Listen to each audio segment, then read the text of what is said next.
These spring rolls are full of this crazy looking sea snail known as abalone. Despite its gnarly barnacled appearance, it's actually super tasty. Let's jump in the water and I'll show you how we get them. Blacklip abalone are a large marine gastropod mollusk. It's basically just a sea snail with a flattened shell. And they're named for the dark ring around their foot just here, and that foot is what they use to grip onto the rocks where you'll find them on the reefs all over Australia's coastline. Their shells are usually covered in all sorts of algae, barnacles and other mollusks, just like this. On their shells, you're also going to find an array of holes down one side like these, and these are known as respiratory pores, and the abalone blows water through these after it passes through the gill chamber. These holes are also where waste is expelled and where eggs or sperm can be released. Now, abalone predominantly inhabit shallow waters, right where the waves crash and keep the water oxygen rich, but they can occasionally be found all the way down to about 40 meters. And on the reef, they munch away on algae and seaweed, grazing everything down like herds of little barnacle-covered cows. In New South Wales, we have a bag limit of 2 per person, and the widest part of the shell must be 11.7 centimeters. Always measure your abalone, and measuring gauges like this one down here are actually available for free from fisheries. I'd suggest always checking local regulations and zoning as well though, as some areas are no take. Now, abalone have been subject to a lot of fishing pressure over the years, and have even taken significant hits from viral diseases and parasites. You can check out some info on all of that on this site, and I'll provide a link in the description below. Stocks have been in decline for some time, mainly in New South Wales, with 3 of our 4 management zones here leaning towards the depleted end of the scale. They're not something I take often, and considering they reach their minimum size of 11.7 centimeters at around 4 to 9 years of age, depending on conditions, and sexual maturity is reached at around 4 to 6 years of age, there's a good chance they may not have even spawned yet. If you want some interesting growth info on abalone, I suggest checking this paper out as well. All this increases the difficulties the species faces in regenerating their numbers, and with more and more divers getting in the water, I think it's important to remember all of this. And I try and take abalone sparingly and look for the biggest ones I can find. You'll find abalone most often tucked into little cracks and under ledges just like this. They're super strong and they grip onto the rocks with everything they got, as their hard shell is their only line of defense. You can use a knife to pry them off the rocks just like this, but I would suggest only targeting ones you're certain of taking with a knife. Should you injure the abalone, their blood is unable to coagulate, and unfortunately, it's very likely they will die. Alternatively, there are plenty of abalone tools and irons out there, and these have blunt edges that make it much harder to injure them. If you're a true savage though, you can utilize wet mammals technique of knocking them off by hand as well. Abalone like this have been a food source on the Australian coastline for thousands of years. You can find evidence for that in indigenous middens. And these middens are where food scraps and other food processing items were discarded. And these days they only hint at the communities that thrived off resources just like this. So fish smart and make sure you're leaving some for the future. And with that, let's get in the kitchen.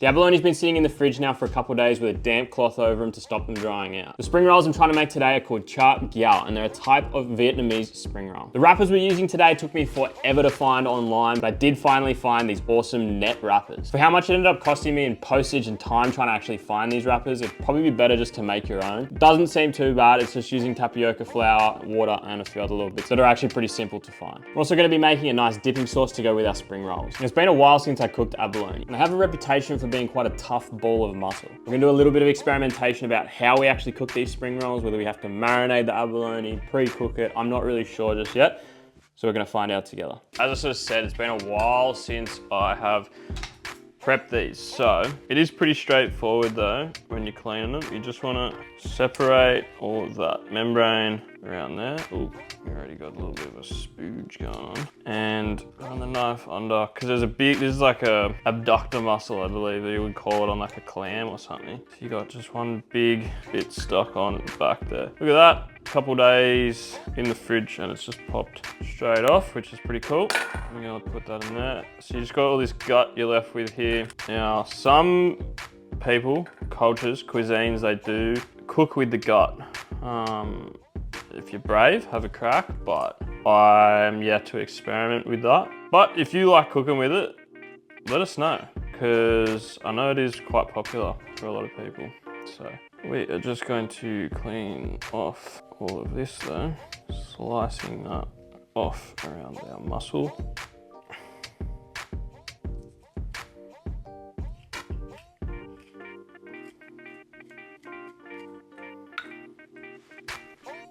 There you go, just peels off. You just slide your thumb under there. I don't know if that's because it has been in the fridge for a couple of days or whatnot, but it just pops off pretty easy. Sometimes you gotta get in there with a knife and kind of scrape them off, but not today.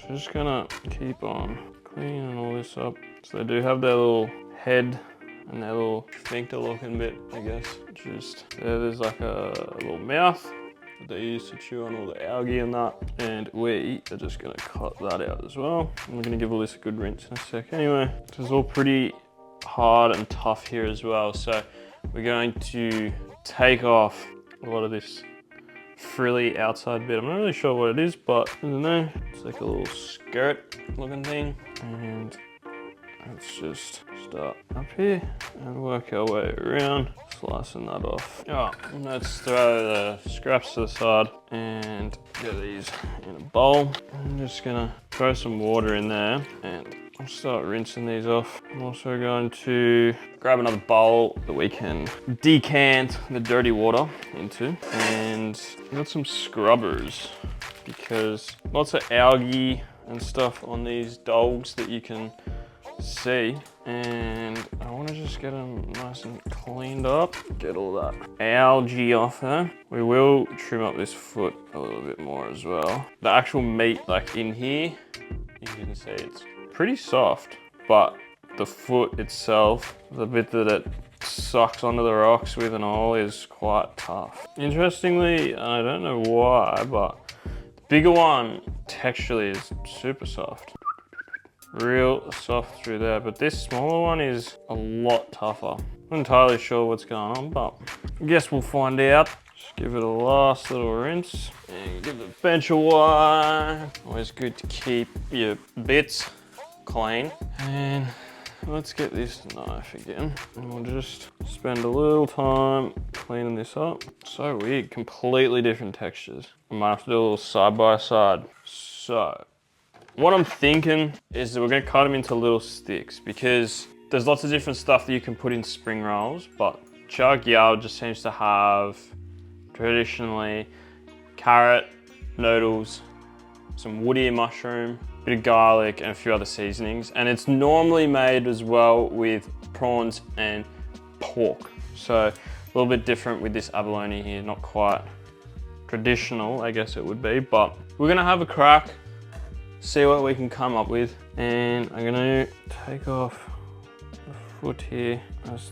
thin as we can, because that's gonna be real tough. Super soft in here. That's not what I was expecting. All the abalone I've cooked in the past have not been this soft, so it's very interesting to see. So I'm just gonna trim off all the little hard bits I can feel and clean up any little bits that I find and keep this board as clean as possible. Pretty happy with where that's at, that one.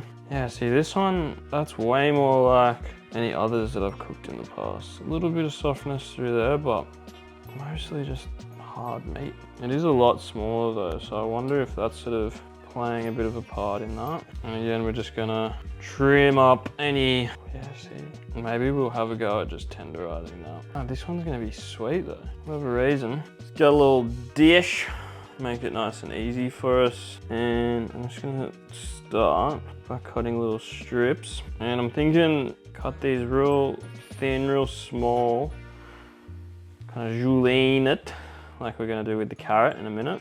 And hopefully they'll cook pretty quick. I'm hoping that we can just cook them just when the spring rolls are frying, because that would be ideal if we can sort of do it like that. But if we have to sort of poach them beforehand as well, it's always a possibility, but that'll be all right. So nice thin strips for now. Super soft. Oh, it looks almost like chicken. So I'm just thinking little sticks like that, really. Nice sharp knife will help you along. So I always recommend it. Any type of cooking, really. It's just gonna completely change the game, change your abilities. Is working with a blunt knife. Never fun, never good. So if you want to sharpen your knife, head down to the description below. You'll find some links to some products I recommend for the kitchen, and there's a knife sharpening block in there, and that is one of them. Probably the #1 thing I recommend for using in the kitchen is a knife sharpening block. It's gonna change the game for you. So we're still going on these thin little strips. Probably could have cut these a little thinner, to be honest. Yeah, little super thin matchsticks like that, I reckon. That way it's gonna cook a lot quicker and just make everything a whole lot easier. Super duper thin. So that's our abalone mate all julienned up, and I reckon make a marinade for this now, and then we can prep all of our other ingredients. Let's start with some garlic, I reckon. And mince that up and throw it in. Oh, it's all tiny cloves. Don't you hate that? So much peeling to do. Anyway, I'll be right back. It's garlic, minced. Throwing that in a little cup. Throw that in there. Then, I don't want to cook the abalone, and I'm worried that if I was to just put lime juice into the marinade, it would kind of cook it like a ceviche. So what I'm thinking, instead, it's always nice to add a bit of zest in there for a bit of fresh flavor. Smells so good. Got them oils in there. I like the zest because you don't get this like crazy powerful citrus thing going on. We'll use some juice later, but just not in the marinade, I reckon. If you want the microplane as well, don't forget, links always in the description for everything I'm using in the kitchen. Super useful tools, and I always recommend them. What else we gonna put in there? I reckon, let's get the old pestle out, I reckon. Throw in coriander seeds, bit of MSG. Why not? If we're putting in spices and that, go on. Healthy teaspoon of the MS Jizzle. Crush that bad boy up. Oh, actually add white pepper. I love a bit of white pepper. Very different flavor to black pepper. Just a bit lighter, a bit fresher. I do love white. Oh, pepper got me. I do love the pepper in salt and pepper squid and things like that as well. Find white pepper, you get just that, I don't know, it's like a lighter kind of flavor. I like it. I like it a lot better. It's quite nice. So let's get all that smashed up. You could probably make the whole marinade in here, to be honest, but plenty of it. Tip that in to there. And then, I mean, wouldn't be a Vietnamese dish without just bulk fish sauce, would it? So let's get a whole lot of that in there. Bit of soy, not too much. Give that a little mixy mix. What else can we add? Got some ginger lying around. That'd be good. Everybody loves a bit of ginger, eh? You can peel your ginger with a spoon if you want, but I'm just gonna quickly peel it with a knife. Back to the microplane. Multi-use tool, I'm telling you. These things are unreal. Grate that in there. Get all those scraps out. Give it a little mixy mix again. Woo! Potent. And you know what else I've got actually? I've been growing for a while, but just haven't had much of a chance to use it. Been growing my own coriander. How good's this? Just straight off the bush, man. And supposedly the roots are quite good as well. So we'll see. Oh, it's pretty dense. There we go. Here's one with that little root bit. I might try just chop that as well. Jesus. Really stuck in there. There we go. Very dense. We'll work it out. How good. How good when you can just come into the garden, pick your own coriander. So let's take this super fresh, super good coriander. Just gonna pull the leaves off some of them stems. Apparently the root is quite good or quite tasty, but just tastes woody to me. Anyway, sure it's edible and not too bad. Just roughly chop all this, throw that in there, and I feel like it wants longing out with something. Go on then. We'll just add a bit more fish sauce, eh? Smells the goods. Always gotta keep your work area clean. There she is. Ooh, not clean yet. Couple bowls. We're gonna separate our abalone, because I still want to test if that bigger one's going to be soft or what, or how it's going to affect the cooking, because you never know when you pick up one the next time if you've got a hard one or a soft one or whatever. I still don't really know what's going on with that, you know, but we're going to figure it out. We're going to get there. It's all good. So that is the big dog, the soft, big soft dog, and that's going to be your small hard dog. And you know what? I'm gonna label it, because I'm definitely forgetting. Hard dog and soft dog, eh? Big, soft dog. Small, hard dog. Sweet. Let's get a bit of this. Oh, definitely didn't cut it. Oh, it's gonna rip though. See if we can. There we go. Oh shit, this one. Big soft dog, I'm pretty sure. Small hard dog, this one. Come on, bruh. Sticky, sticky. Sweet. Okay, with that done, let's get our marinade. Bit of that in there, bit of that in there, bit of that in there, in there, in there, in there, bit of that in there, bit of that in there. Ooh, that one definitely got more. Anyway, you could probably, if you like, bang some chili in there as well. But I'm not a massive chili fan.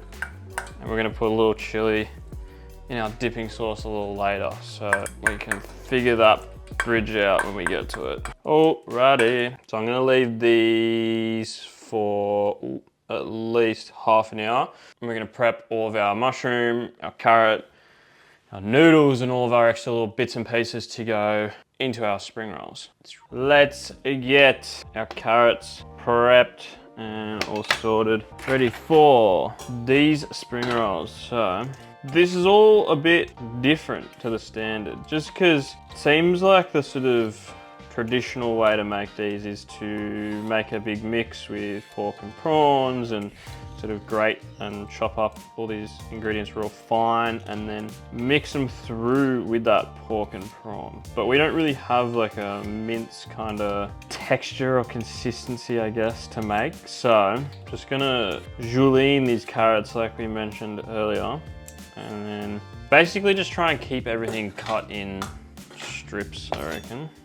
So something close to what we had for the abalone, I guess. And to make our lives a million times easier with this julienne, I'm gonna use a mandolin. If you haven't used one of these before, I definitely recommend checking them out. They make your life a million times easier when you're doing this kind of stuff. You can practice your knife skills and chop them real fine if you like, but just find this so much easier. It's got these little toothed blades you can throw in the underside here, just like that. And then you basically just adjust your height with this screw here and comes through. But as you can imagine, passing your hand over like that, it is deadly.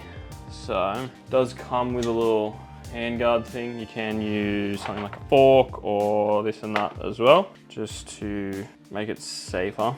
We're just gonna go a bit like that, and immediately, straight away, little julienne sticks. Perfect. If you did want something like this as well, of course, as always, head down to the description. I'm gonna have links down there for this, mandolin, and all sorts of other tools that I love to use in the kitchen. You do kind of lose a little bit up there, but perfectly good for snacks. Quick as that, easy peasy. Having one of these is an absolute game changer. Look at that, look at that. Nice and thin, just break it all up, pull them all apart. Probably a little bit too much, but whatever, brother. Get that wiped down. Lovely. These, my friends, are woody mushrooms, sometimes called black fungus, a few other different names. Oh, they're a little bit frozen. I did have them in the freezer section of the fridge just to store them. All the recipes I can see for Cha Gio seem to include these. So we're gonna throw them in. And they just grow out of these little, they're like kind of stuck onto a bit of wood. A wood ear mushroom, I guess, because they kind of look like an ear. Pretty straightforward on that front, but much the same, we're gonna cut them into strips, I reckon. I've cooked with these a few times before, and they don't seem to have a crazy amount of flavor. Texturally, they're quite interesting, but they do soak up flavor quite well, which I think is a lot like a lot of mushrooms really, but they are quite weird and interesting mushroom, these ones. Any like little, I guess it would be like the foot or the anchor of the mushroom. Might just leave those bits to the side and not use them quite so much. Get rid of it, and still trying to keep this as thin as possible. Try and match the size and shape of everything else we're putting into these spring rolls. Sweet, and let's take the ends off. Don't forget with these, you can plant them. So I often plant these and then they never really grow back as big and strong, I reckon, but you can just get more tops off. So if you want anything for like little garnishes, decorations, or little greens, you can just take them back off again once they've grown all over again. So don't throw them out, use them, plant them, get into them. What I am gonna do is give these a wash, first of all, and then much like everything else, I'm gonna cut them into strips, believe it or not. Ripley's, believe it or not. About the same size as we've been doing everything else. Something like that. Look at that, tape highs, eh? A couple more. Leave the big green. We'll do some big green. Maybe a little bit more big green. That's enough big green though. Little green. All right, so just to do these. I don't think they'll really work on the mandolin, to be honest, but if you've got a sharp knife and a little bit of patience, it's not too bad. Just running through there like this. Just tricky when you get to the end there. Get little sticks, something like that. Alrighty, so I got these sliced up. That's all looking good. And really, all we got left to do before we can start assembling is sort these noodles out. They don't actually need to be in boiling water. You just soak them kind of as they are in hot water. And I'm just gonna open that up. I mean, they don't really make it easy to prepare only a portion of it. So I guess we're just gonna prepare it all. Get them strings off. In there, some hot water happening. Let that sit for 3 to 5 minutes, it said, so 4 minutes is. While we wait for that, I'm just gonna quickly knock up our dipping sauce, and I will put the name here. I'm not gonna try to pronounce it though. I will 100% butcher it, so there it is.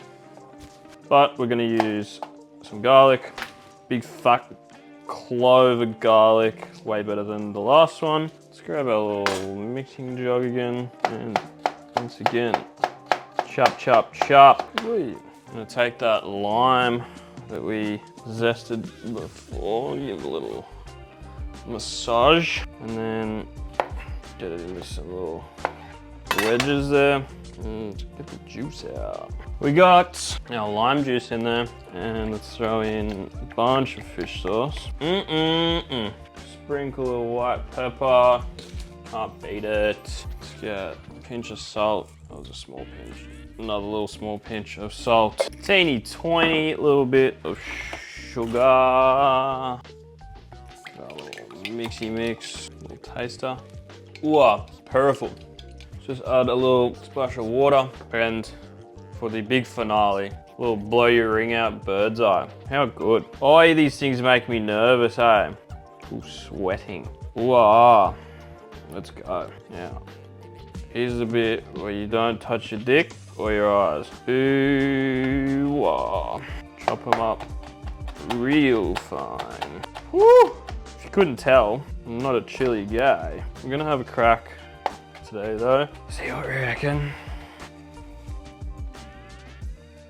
These noodles are well and truly done. So let's get them strained off and set up. But what we're gonna do, because they're real long, so we're just gonna go through and cut them into small, wee bits. I don't want anything too long and stringy running through there, you know. Start getting all of our ingredients ready and laid out in front of us, all nice for quick access and make our lives a whole lot easier. As I did mention, I've never made these spring rolls before, so I'm not really sure how we're gonna do this, but these pretty cool little, oh dear, net wrapper things, which are pretty different to your sort of regular spring roll wrappers. And being so holy and porous and all, I think this liquid's gonna be a bit too much for the poor wrapper. So, I'm thinking we're definitely gonna have to strain off a bit of this, but maybe we'll just keep all that. We're not gonna rinse it off or anything. We're just gonna keep all of our beautiful aromatics and all of that. Just get rid of the bulk of that moisture. Okay, and then I'm just gonna throw in some of this maybe, see how it mixes in, I guess. Pack it out a little bit more. A lot of carrot. All right, so we got that all mixed up. Let's put all these extra doodads off to the side. And I don't know how well or how much they're gonna hold together or fall apart or whatever else as soon as we make them. So I'm gonna get my oil heating up now, I reckon. Get it ready to rumble. Okay, let's fucking do this. So, is it gonna snap? Really? Some things are saying the filling, the moisture in the filling is enough to soften it up, stop it cracking and everything else. I don't know. I might give it a little with some water anyway, just in case, just to soften it up. Is it gonna stick to itself? Not really. Well, yep. So we'll go for a big dog softie first. Just make some little ones, I reckon. It's gonna go up and over. Hold it in like that. Oh yeah, that filling is breaking free. Alright, so no extra moisture needed. Explosivo. Well, time to learn. Yeah, see, this is kind of what I was kind of falling apart on me here. Yeah, real careful not to overfill this or anything. How many did they give us? Oh mate, I don't even know. Yeah, you definitely want your ingredients to be pretty dry, which these are not. We could kind of strain them off, I guess. Squeeze them out in some cloth maybe. So that was a big dog. We got one big dog softie, and then we will do a small hard dog as well. Give them a little test run. See what we reckon. I'm just hoping this thing doesn't explode when it hits the oil as well. Oh jeez. Yeah, that's what I was thinking, hey? It was just gonna nuke itself. So maybe no moisture on the next one. Let's have a crack. Not too much. I'm always a fiend for overloading bits. I'm sure we got some ab in there. Just make it a wee fella. Keep it tight. Don't explode on me, please. Oh, you almost want a bit of moisture on that part at least. Just, that one kind of worked a bit. I'll just get a little dish of water or something just to moisten that up, I guess. We'll leave it. Ooh, she unraveling. Tricky business, this. The old spring roll department. Alright, that kind of stuck itself, I guess. So we got a big exploding soft dog and a small hard dog. We shall find out. So our oil is about 175, which is perfect for frying. That's what we want. Let's throw in our small dog. Whoa, fully puffs up. And I'm gonna give it, let's say like 5 minutes. All sorts of different ideas about how long. And big soft going in. Yeah, right. It's getting a bit hot, turn it down.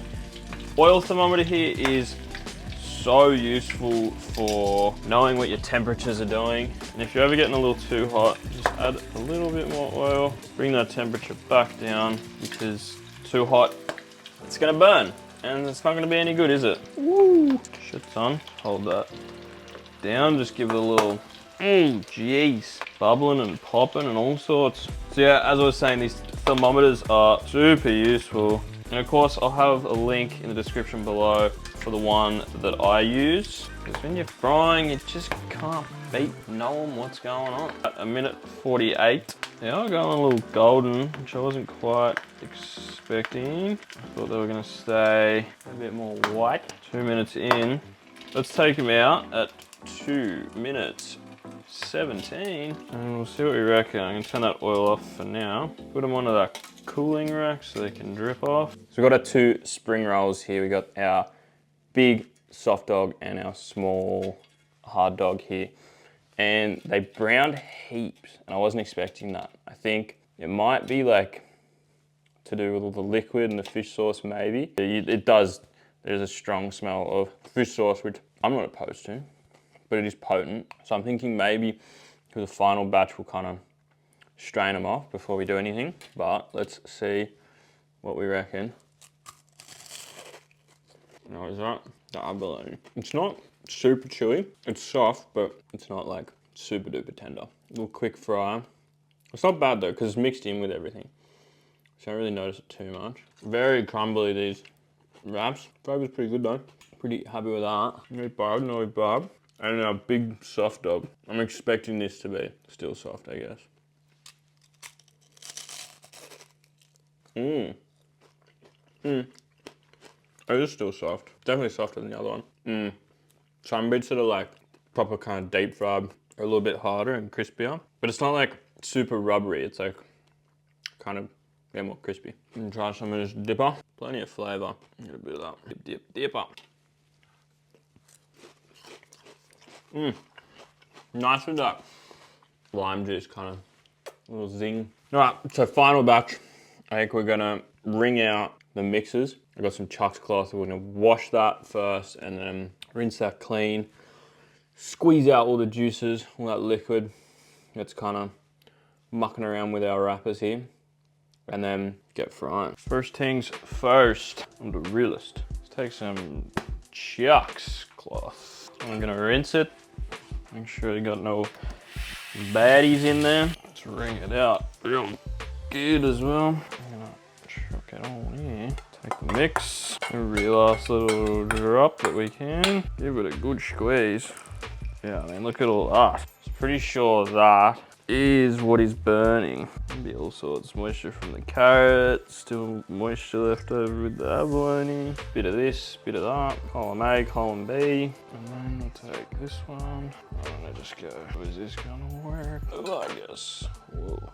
Kinda. Oh, we don't want that in there. Get it out of there. Squeezing all this out again. God damn. Get all that liquid. I'm sure it tastes unreal, but it's kind of messing with our little spring rolls here, I reckon. Right, time to get rolling. Rolling. Okay, we got a bit of water, get a bit of mix.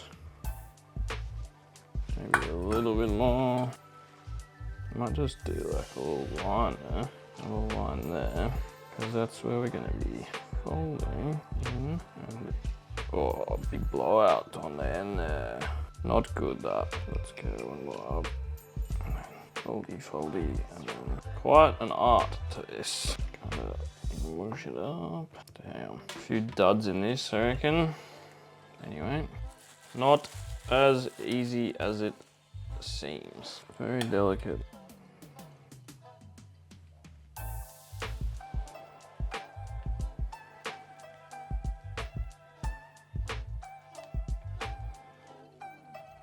That one was a bit better. So no water on it. The old tuck technique at the end here. Plenty left. Who knows, maybe by the end we'll have it, eh? Bit of a fatter one there. Keep it tight, the end's tight. Move quick, so that it doesn't explode. I guess kind of plug and press it. And just put that there as well. Something. It's looking like something like a spring roll.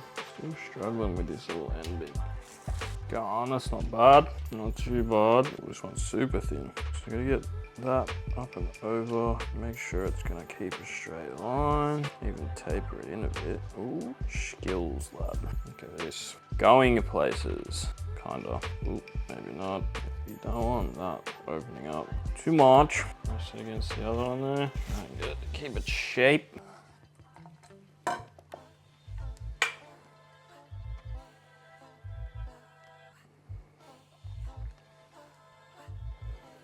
Kind of Oh, there you go. Let's make a little taper job. And then we'll just, oh, wrappy. I think that's the move, kind of get it to taper in like that. Crikey. Last one, you dogs. Big blowout for the last one, eh? Look at these. It is what it is. Time to get frying. And they're looking way better. They're not like going that real burnt brown kind of color, which is good to see. Make sure they're getting cooked on all sides here. They don't need too long. I reckon they're in almost, they're in almost too long last time, I reckon. So we're just gonna give them a quick go. He's full fighting back at me. Spitty dog. Keep that heat at about 175. Fucking spitting, lad. Oi. Full fighting back. Yeah. You're kidding. Way less like potent fishy kind of smell as well. Oh my days. Brother. Way less potent kind of fishy smell now that we kind of strained them off and squeezed all that moisture out as well, which is good. Oh my days. Just keep moving them around, hoping they don't spit. We are. I'm gonna call it right there. Blood. You'll be wearing like PPE when you're making these, honestly. Full fighting back. It's insane, brother. What do you reckon for a plate? Maybe a bit of that, boys, a lot of oil in that. Shit. Yeah, right. Not quite. Got the dipping sauce as well, hey? What do we reckon? Did get a little lettuce for dressing as well. See what I reckon. It'll be yellow. Maybe a bit like that. Some paper towel. Fan out from that. Ooh. Now we're cooking.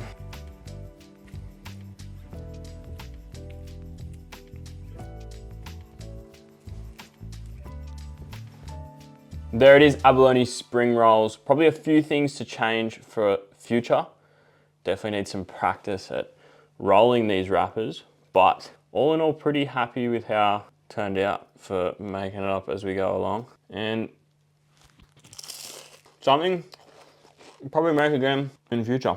Oh yeah, wear your PPE when you make these as well. It burnt me right in there. If you're not already, make sure you subscribe. If you enjoyed, leave it a like. Stay tuned for the next one.